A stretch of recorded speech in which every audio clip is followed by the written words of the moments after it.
Innal hamdalillah nahmaduhu wa nasta'inuhu wa nastaghfiruh wa na'udzu billahi min syururi anfusina wa min sayyiati a'malina.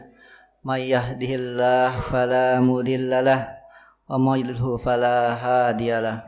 Asyhadu an la ilaha illallah wahdahu la syarikalah wa asyhadu anna Muhammadan abduhu wa rasuluh.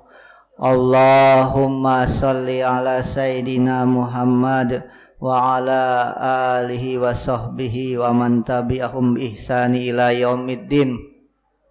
Amma ba' qala Allah ta'ala a'udzu billahi minasyaitonir rajim. Ya ayyuhalladzina amanu taqullaha haqqa tuqatih wa la tamutunna illa wa antum muslimun.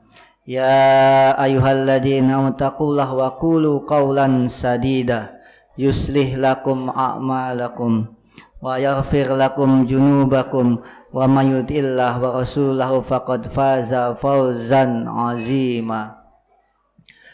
Jamaah yang dimuliakan oleh Allah, alhamdulillah dengan rahmat Allah Subhanahu wa taala kita dapat berkumpul di Masjid Al-Furqan untuk dapat melaksanakan ibadah sholat Jumat. Salawat serta salam tidak lupa kita sanjungkan kepada Nabi kita, Nabi besar Muhammad sallallahu alaihi wasallam. Hari ini bertepatan dengan tanggal 25 Zulhijjah 1444 Hijriah. Alhamdulillah sudah beberapa saudara kita, keluarga kita, mungkin ada kakeknya, neneknya, orang tua yang sudah pulang kembali dari tanah Mekah. Alhamdulillah yang sudah berkumpul dan pulang dalam keadaan sehat. Alhamdulillahirabbil alamin. Jamaah yang dimuliakan oleh Allah, untuk saat ini pelaksanaan ibadah haji, jikalau ingin mendaftar untuk wilayah Palembang saja sudah menunggu antrian sekitar 22-23 tahun kalau baru daftar sekarang. Belum lagi biayanya untuk tahun ini saja. Kemarin ada beberapa jamaah yang karena belum memiliki kelebihan uang, untuk pelunasan saja untuk daerah yang paling murah saja 44 juta sampai sekitar 55 juta. Itulah kenapa kemarin sempat beberapa kali diadakan pengunduran pelunasan haji. Jadi belumlah lama menunggu dan belum juga kesiapan biaya. Jadi kalau misalnya harga untuk haji itu, misalnya kita saat ini ingin sudah membeli kuota, 23 tahun kemudian mungkin sekitar 100 jutaan lebih mungkin untuk pelunasan. Jadi belum lama nunggunya, belum juga biaya semakin berat. Tetapi ibadah haji ini adalah bagian dari rukun Islam yang kelima. Karena dalam sebuah firman Allah, a'udzu billahi minasyaitonir rajim, walillahi 'alan nasi hijjul baiti man istata'a ilaihi sabila wa man kafara fa innallaha ghaniyyun 'anil 'alamin. Artinya, dan di antara kewajiban manusia terhadap Allah adalah melaksanakan ibadah haji ke Baitullah, yaitu bagi orang-orang yang mampu mengadakan perjalanan ke sana. Barang siapa mengingkari kewajiban haji, maka ketahuilah bahwa Allah Maha Kaya tidak memerlukan sesuatu dari seluruh alam. Al-Imran ayat 97. Jadi ibadah haji itu adalah kewajiban. Kewajiban yang harus dilakukan oleh setiap muslim, tetapi dijelaskan dalam ayat tersebut bagi orang-orang yang mampu. Jadi bagi orang yang mampu dengan uang, tenaga, dan kesempatan. Oleh karena itu, sebenarnya ada beberapa yang bisa kita lakukan sebelum kita melaksanakan ibadah haji benar di Mekah. Ada beberapa ganjaran yang nilainya hampir sama dengan ganjaran haji. Jadi sebelum kita benar-benar melaksanakan ibadah haji, dan kalaupun sampai kita bisa melaksanakan ibadah haji, alangkah baiknya kita melakukan amalan-amalan yang sama ganjarannya seperti ibadah haji. Jamaah yang dimuliakan oleh Allah, ada 7 amalan yang bisa kita lakukan yang amalan itu sama seperti ibadah haji. Yang pertama yaitu sholat 5 waktu berjamaah di masjid. Jadi sholat 5 waktu berjamaah di masjid. Hadisnya dari Abu Umamah radhiyallahu an, Nabi Rasulullah sallallahu alaihi wasallam bersabda, "Man masya ila sholatin maktubatin fi jamaah fahya hajjatin wa man masya ila sholatin tatawu'in fahya ka umratin nafilah." Yang artinya siapa yang berjalan menuju sholat wajib berjamaah, maka ia seperti berhaji. Siapa yang berjalan menuju sholat sunnah, maka ia seperti melakukan umrah yang sunnah. Hadis riwayat Tabrani dalam Al-Mu'jam Al-Kabir. Jadi satu yaitu sholat berjamaah di dalam masjid. Yang kedua, sholat isyraq, sholat duha di awal waktu. Jadi sholat ini dilaksanakan setelah sholat subuh, tapi dilanjutkan dengan sholat subuh, berdiam diri di masjid sampailah matahari terbit jam 6. Kalau saat ini jam 6 lewat 4 atau lewat 5, kita tunggukan 15 menit karena pada waktu itu tidak boleh. Setelah itu baru sholat isyraq namanya. Dalam sebuah yang hadisnya berbunyi, "Man shallal ghodata fi jamaah summa qa'ada yazkurullah hatta tatlu asyamsu summa shalla raka'ataini kana lahu ka'ajrin hajjatin wa umratin." Qala Rasulullah sallallahu alaihi wasallam, "Tammatin tammah." Barang siapa yang melaksanakan sholat subuh secara berjamaah, lalu ia duduk sambil berzikir kepada Allah hingga matahari terbit, kemudian ia melaksanakan sholat 2 rakaat, maka ia seperti memperoleh pahala haji dan umrah. Beliau pun bersabda, pahala yang sempurna, sempurna, dan sempurna. Hadis riwayat Tirmizi. Jadi sholat sunnah isyraq sekitar jam 6 lewat 18 berarti. Tapi harus dilaksanakan menyambung dengan sholat subuh di masjid. Kemudian yang ketiga, menghadiri majelis ilmu atau pengajian di masjid.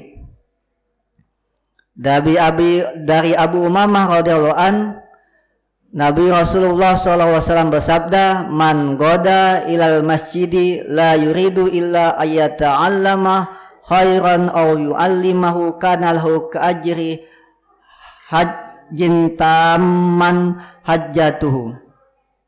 Siapa yang berangkat ke masjid yang ia inginkan hanyalah untuk belajar kebaikan atau mengajarkan kebaikan, ia akan mendapatkan pahala haji yang sempurna hajinya. Hadis riwayat Tabrani dalam Al-Mu'jam Al-Kabir.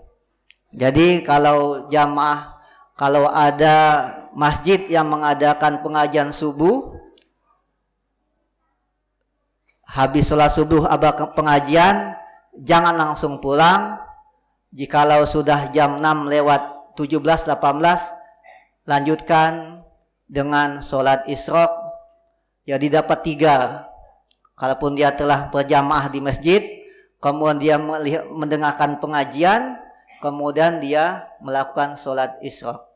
Jadi sudah bisa 3 jalan kita mendapatkan ganjaran haji. Yang keempat yaitu membaca tasbih, tahmid dan takbir setelah sholat. Hadisnya yang artinya, dan orang-orang miskin datang menghadap Nabi Shallallahu Alaihi Wasallam. Mereka berkata, orang-orang kaya itu pergi membawa derajat yang tinggi dan kenikmatan yang kekal. Mereka sholat sebagaimana kami sholat, mereka puasa sebagaimana kami berpuasa. Namun mereka memiliki kelebihan harta sehingga bisa berhaji, berumrah, berjihad serta bersedekah.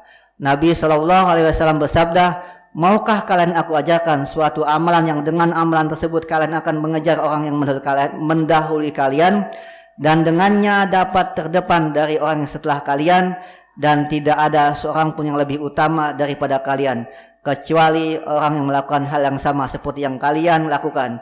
Kalian bertasbih, bertahmid, bertakbir setiap akhir sholat sebanyak 33 kali.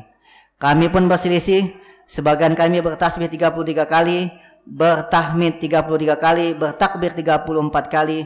Aku pun kembali padanya. Nabi SAW bersabda, ucapkanlah subhanallah walhamdulillah wallahu akbar sampai 33 kali. Hadis riwayat Bukhari nomor 843. Jadi jangan lupa setelah sholat untuk membaca takbir, tasbih, tahmid dan takbir 33 kali. Kemudian yang keempat yaitu umrah di bulan Ramadan. Dari Abu Abbas radhiyallahu an, ia berkata pada Rasulullah SAW pernah bertanya pada seorang wanita, ma manaka anta hujji ma'ana, apa alasanmu sehingga tidak ikut berhaji bersama kami? Wanita itu menjawab, aku punya tugas untuk memberi minum pada seekor unta, di mana unta tersebut ditunggangi oleh ayah Fulan dan anaknya, ditunggangi suami dan anaknya. Ia meninggalkan unta tadi tanpa diberi minum, lantas kamilah yang bertugas membawakan air pada unta tersebut. Rasulullah SAW bersabda, faida kana Ramadanu tamiri fihi fa inna umratan fi Ramadan hajjah. Jika Ramadan tiba, berumrahlah saat itu karena umrah Ramadan senilai dengan haji. Hadis riwayat Bukhari nomor 1782.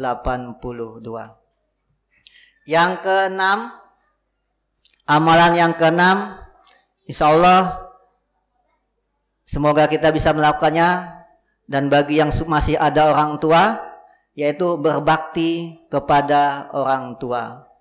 Ini sangat mudah, insyaallah anak-anak juga bisa. Ketika berbakti kepada orang tua, maka hadiahnya, ganjarannya sama seperti haji. Yang artinya, dalam sebuah hadis, ada seseorang yang mendatangi Rasulullah dan ia sangat ingin pergi berjihad, namun tidak mampu. Rasulullah SAW bertanya kepadanya, apakah salah satu dari kedua orang tua masih hidup? Ia menjawab, ibunya masih hidup. Rasul pun berkata padanya, bertakwalah kepada Allah dengan berbuat baik pada ibumu. Jika engkau berbuat baik padanya, maka statusnya adalah seperti berhaji, berumrah dan berjihad. Jadi Bagi anak-anak sekalian yang masih ada ibu, bapak-bapak yang masih ada ibu, silahkan untuk dapat berbakti kepada orang tua. Yang terakhir, bertekad untuk berhaji. Bagi siapa yang memiliki uju namun punya tekad kuat dan sudah ada usaha untuk melakukannya, jikalau ingin berhaji, jangan hanya berniat, kalau bisa mulailah mengumpulkan uangnya di tabungan. Jadi kalau hanya berniat, niatnya memang dihitung, tetapi pasti masih sangat kecil untuk niat yang kuat. Jikalau ingin berhaji, mulailah membuka tabungan atau membuka celengan. Alhamdulillah ada uang, silakan untuk menabung ke bank untuk dapat membeli porsi haji. Jadi kalau hanya niat saja, belum ada tindakan ikhtiar yang maksimal, mungkin kalau kita lihat pernah dengar berita-berita itu sampai ada penjual asongan, dia menabung sampai berpuluh-puluh tahun dari uang recehnya. Itu jikalau dianya belum sampai umurnya, maka niat tersebut sudah dinilai oleh Allah adalah niat untuk berhaji.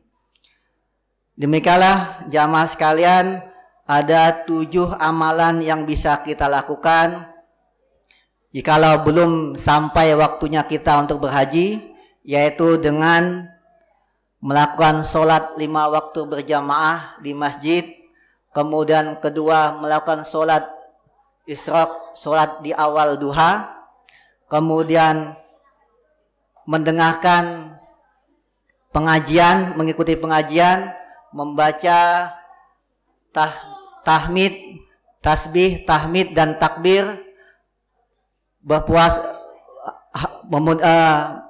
kemudian umroh di bulan Ramadan, berbakti kepada orang tua, dan terakhir bertekad untuk berhaji.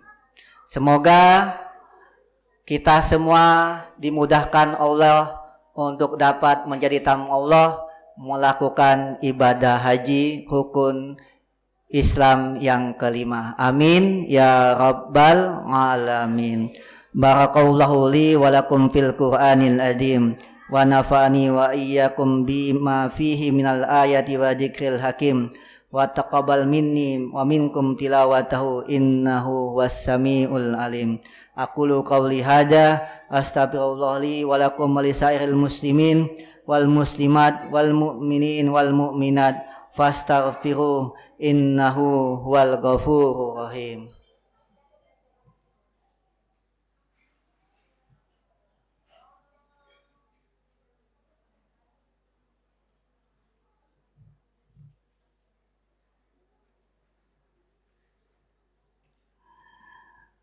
Alhamdulillahilladzi amarna bil i'tisam bihablillah. Asyhadu an la ilaha illallah wahdahu la syarikalah wa asyhadu anna Muhammadan abduhu wa rasuluh la nabiyya ba'dah. Allahumma salli ala sayyidina Muhammad wa ala alihi wa sahbihi wa man tabi'ahu hudah, amma ba'd. A'udzu billahi minasyaitonir rajim. Bismillahirrahmanirrahim. Innallaha wa malaikatahu yusholluna 'alan nabi. Ya ayyuhalladzina amanu shallu 'alaihi wa sallimu taslima.